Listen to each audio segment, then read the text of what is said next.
Hello, English learners. Welcome back to English Pod. My name is Marco. My name is Catherine, and today we've got an upper intermediate level lesson for you all about money. That's right. We are going to talk about the stock market. So a very interesting topic, very current as well, because, well, throughout the world, stock markets are not doing very well.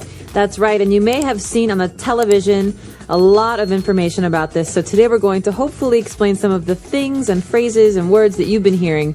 But first, we've got a couple of important indicators, a couple of acronyms actually that you're going to hear about. So let's look at those in today's vocabulary preview.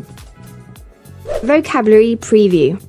All right, so the first word that we have on vocabulary preview is the NASDAQ. NASDAQ. N-A-S-D-A-Q. So this is basically the American stock market. Right. It's an acronym. Now, it's a really, really long acronym, so we're not going to get into it, but it is basically the American stock market where all these companies are trading stock.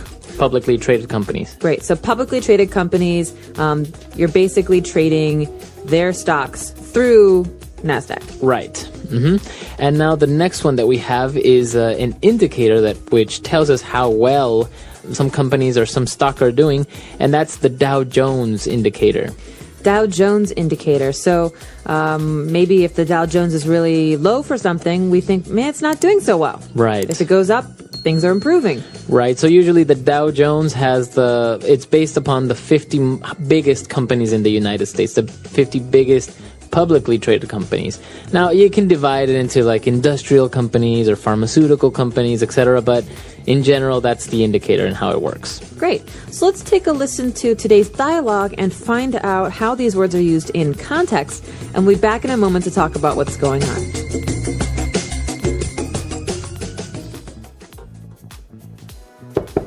Sorry to bother you, sir, but I have some bad news. What is it?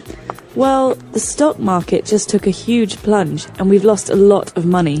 What do you mean? What happened? There are many factors that weigh in, but NASDAQ is down 200 points. The Dow Jones indicator also suffered. Our portfolio is worth half of what it was worth 1 week ago. How is this possible? You are supposed to be talking to our stockbrokers and making sure that our securities and investments are safe and making a profitable return. I know, sir. We didn't expect a bull market to become a bear market all of a sudden. On the other hand, you still have some high-yield trash bonds and government bonds that will give us enough liquidity to cut our losses and reinvest in emerging markets. We could potentially make this tragedy work for us and make us think outside the box. Do what you have to do. One other thing, don't tell the rest of the stockholders about this. If they find out, it's the end of this company. All right, we're back. So a lot of interesting words there. I think a lot of them were very specific to the stock market and very, maybe a little bit difficult. So why don't we take a look at a couple of those and language takeaway. Language takeaway. Okay, so this first word is a very important word in banking and finance. We talk about portfolios a lot. So portfolio. Right. So basically a portfolio is the variety of things that you own. For example, in the stock market, it could be stocks, it could be bonds, it can be mutual funds, etc. Or, for example, if you're a company, your product portfolio could be all the products that your company owns. That's right. So in this case, our portfolio is worth half what it was a week ago. And so this is a sentence that means, we've lost half of the money we invested. Right. All of our investments are in a portfolio. We talk about them as a portfolio. And when we lose money, we mean we say our portfolio is worth less now than it was before. Exactly. And well, moving on, he starts to talk about the bull market and the bear market. So what is this all about? Well, a bull is an animal with horns. Right. And a bear is another animal. So we're not talking about animals here. Right. We're talking about special finance phrases. Right. So the bull market would be again, talking about companies and trading. It would be maybe a market that's growing very rapidly, that's very, very strong. That's a bull market. So people often talk about China's bull market, right? Right. How China continues to grow and grow and grow and grow. Mm-hmm. But a market that slows down, like the United States last year, would be a bear market. Right. So think of a bear, maybe it's sleeping, it goes it's into hibernation. That's a bear market. So a slow market. It's not really growing. Very good. But talking about a portfolio again, we might have stocks, but in this case, the two people are talking about their bonds. Right. So he says you still have some high yield trash bonds and government bonds. What's a high yield bond and what's a trash bond? Okay, so when we think about the word yield is how much it gives, right? So how much we are getting from it. So something that is high yield means that you're getting a lot from it. For example, this orange tree yields 300 oranges per year. Okay, That's so how much we get from it. exactly. So we're getting 300 oranges. That's how much it's yielding. And so so basically that's what yield means. So when we talk about trash bonds, this on the other hand, it's a word that's maybe a little bit tricky, but a bond is a promise that you get from the seller that he's going to pay you back the money that you give him with interest. Right? But a trash bond is a very risky bond. It means that the seller might not pay you back because, he's still trying to get all the money. All right, but a high yield trash bond means that you might make a lot of money from this bond unless, of course, it's not very dependable. Exactly. So, It's risky. of course, since it's riskier, it has more yield. Great. So high yield trash bond. And then what about this? They will give us liquidity to cut our losses. Liquidity. We hear all about liquidity in finance. Exactly. Maybe in your company, the accountant will talk about this. And that's basically just to have money, cash in hand. So you have money to pay things or to buy things, right? Not Okay, with so it's available. available, yeah. Not with credit. The opposite of credit. Okay, liquidity. And finally, instead, what are we going to do? Let's think outside the box. We could reinvest in emerging markets. And this is a very hot topic lately, talking about emerging markets. So to emerge means to come up, right? To rise. Yeah, to come out. So it's almost like new or growing markets. So in this case, an emerging market would be, for example, the Southeast Asian market, which is growing quickly, or even you could say West African market. We're talking about places in the world that aren't established. They're not old and dependable. They're new and exciting. Right. So they're coming up. So that's an emerging market. So a lot of very interesting words and phrases. They're very related to our topic. And so why don't we move on now? Let's take a look at two key phrases on Fluency Builder. Fluency Builder. This first phrase is something we've heard a lot about in the last year or two with things not going so well in the world of finance. The first one, here we go, to cut our losses. Okay, so let's cut our losses. So when you talk about cutting your losses, that means to try and stop losing money somehow. Maybe sell early. That's right. So in this case, we're losing money. Let's stop now. Let's stop Right. everything. Cut our losses. That means cut them away, forget about them, throw them away, and start again. Okay, so we could say, my business is failing. I'm going to cut my losses, sell the business, and start again. Right. That's exactly it. So to cut your losses means to stop doing something, maybe sell it, and stop losing money. Basically, you accept the fact that you lost it, you can't get it back, and you start Right. again. So when they were talking about investing in emerging markets, he said, well, maybe we could do this, and that would force us to think outside the box. Okay, this is a great phrase, and you might hear this in meetings a lot or from your manager. What's going on here is these two people are talking about how they lost a lot of money. The economy is bad, and they've been doing things in a normal way for a long time. It's not working. Let's think outside the box. That means let's be creative. Let's try and discover new ways of doing things that will yield positive results. That's right. This is a very, very common phrase, very widely used in business or when you're talking about ideas is people tell you to think outside the box, to maybe break some of the rules, right? Right. Don't just think the way that you always do. Don't do the same thing over and over. Do something new, be creative, come up with something great. So that's thinking outside the box. Right. Very good. So a lot of great phrases there. I think we've learned quite a bit. Why don't we listen to the dialogue one last time, and we'll be back to talk a little bit more about this very interesting topic.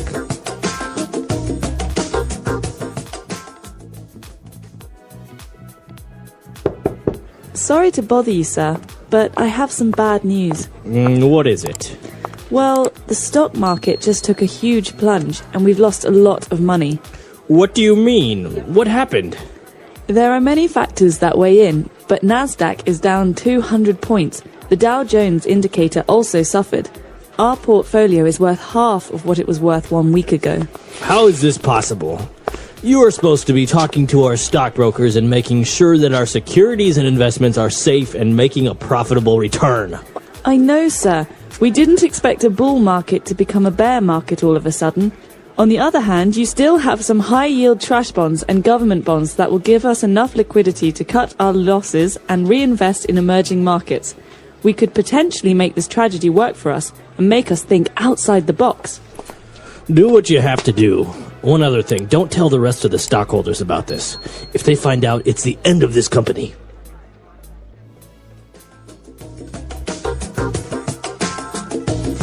So I remember being a little kid and watching TV with my parents, and on the news there was always the business segment, and in this you'd always hear the Nasdaq is down 10 points. The Dow Jones Industrial today is down 10 points. Yesterday was up 2. That's an average of 8. Okay. Yeah, it's very complicated, especially if you take a look also in the newspaper. Sometimes it shows you different publicly traded companies, and it has a bunch of numbers. It's a very interesting topic. It's almost a science, I think. Very much a science, and some people have made a lot of money playing the stock market and trying to buy stocks when they're low, wait until they're high, sell them off, and make tons. Yeah, it's pretty much analyzing risk, so making calculated decisions. And that's why they use all these formulas and all these different ratios and ways to ponder how much they should invest or what would they gain. And so it's very, very interesting. Many people compare it to gambling, but it's kind of like gambling, but not really, because you don't really depend on luck. You kind of make calculated decisions. And sometimes you're trading for big companies, or even parts of big markets, like parts of entire countries' businesses. Yeah, so a lot of people, for example, stockbrokers will invest a group of workers' retirement funds. They will take those funds and be like, hey, you're maybe getting 5% from the bank for keeping your money there. Give me the money and I'll give you 25% yield on your investment. So so obviously they're playing not only their reputation, but also with other people's life savings. And that's why a lot of people lost money when 2 years ago the bubble really burst in a lot of areas like real estate. Stock prices went down, the United States went into a recession, and all these people's retirement funds, their savings, they lost it. And so you got to be careful with this kind of stuff and do your homework. But that's about it for us today. Hope that you've enjoyed this lesson. The English Pod Audio Review. Money, what it is, and how to use it. 1. What is money? Money is something we use to buy things. We need money to buy food, clothes, houses, and many other things. People earn money by working, and they spend money to live. A long time ago, people did not use money. They used a system called barter. Barter means exchanging things. For example, a farmer who had apples could give them to a fisherman in exchange for fish. But barter had problems. Sometimes, the fisherman did not want apples. People needed a better system, so they created money. 2. The first money. The first money was different from today's money. In some places, people used salt as money because it was very valuable. In other places, people used gold and silver to trade. Some cultures used cowrie shells from the ocean. Money became popular because it was small, easy to carry, and accepted by everyone. Slowly, coins and paper money were invented. Today, we use coins, paper money, bank cards, and even online money. 3. How do people get money? People do not find money on trees. They must work to earn it. There are different ways people can get money. 1. Working at a job, people work in offices, shops, schools, hospitals, and factories. 2. 3. 4. Receiving gifts sometimes, family and friends give money as a gift. Money is important, but it is not always easy to get. That is why people must use money wisely. 4. How to use money wisely. Some people have a lot of money, and some people have only a little money. But no matter how much money you have, you must spend it carefully. Here are some good ways to use money. Save money, keep some money in a bank or at home for the future. Spend wisely, buy important things first, like food, rent, and clothes. Avoid wasting money, do not buy things you do not need. Help others, if you have extra money, you can help people in need. Some people spend their money very fast. They buy things they do not need, and then they have no money left. This is not a good habit. 5. The importance of money. Money is very important because it helps us buy the things we need to live. It also helps people get an education, pay for healthcare, and live a comfortable life. However, money is not everything. Some things are more important than money, such as good health. Without health, money is useless. Family and friends, love and friendship cannot be bought. Happiness, money can buy things, but it cannot buy true happiness. 6. Conclusion. Money is very useful, but it must be used wisely. People should learn how to save money, spend carefully, and help others. While money can make life easier, the most important things in life are kindness, love, and happiness. Now, think about this. How do you use your money? Do you save it or spend it quickly? Learning how to manage money is an important skill for everyone. The English Pod Audio Review. Listen to the meaning, then say the vocabulary word. A steep and rapid fall. Plunge. To contribute, especially in a discussion. Weigh in. Affording gain, benefit or profit. Profitable. The amount of something that is produced. Yield. Take another look at something. Think outside the box. Let's try that faster. To contribute, especially in a discussion. Weigh in. Affording gain, benefit or profit. Profitable. Take another look at something. Think outside the box. The amount of something that is produced. Yield. A steep and rapid fall. Plunge. Now say the word and hear it in a sentence. Plunge.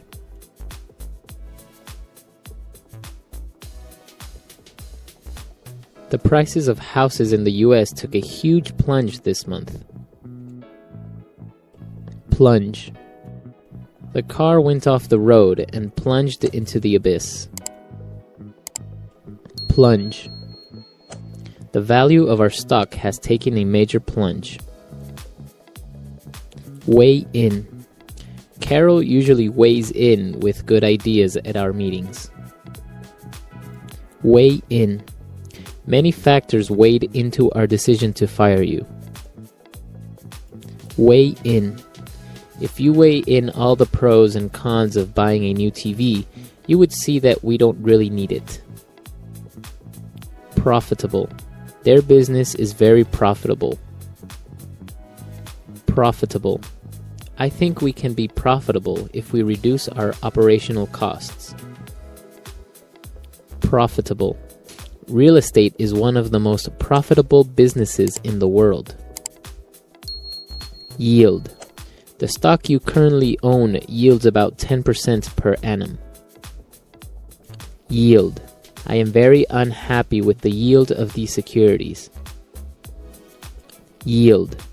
The yield on your securities could be greatly affected with inflation. Think outside the box. When you have to solve a problem, it's good to think outside the box. Think outside the box.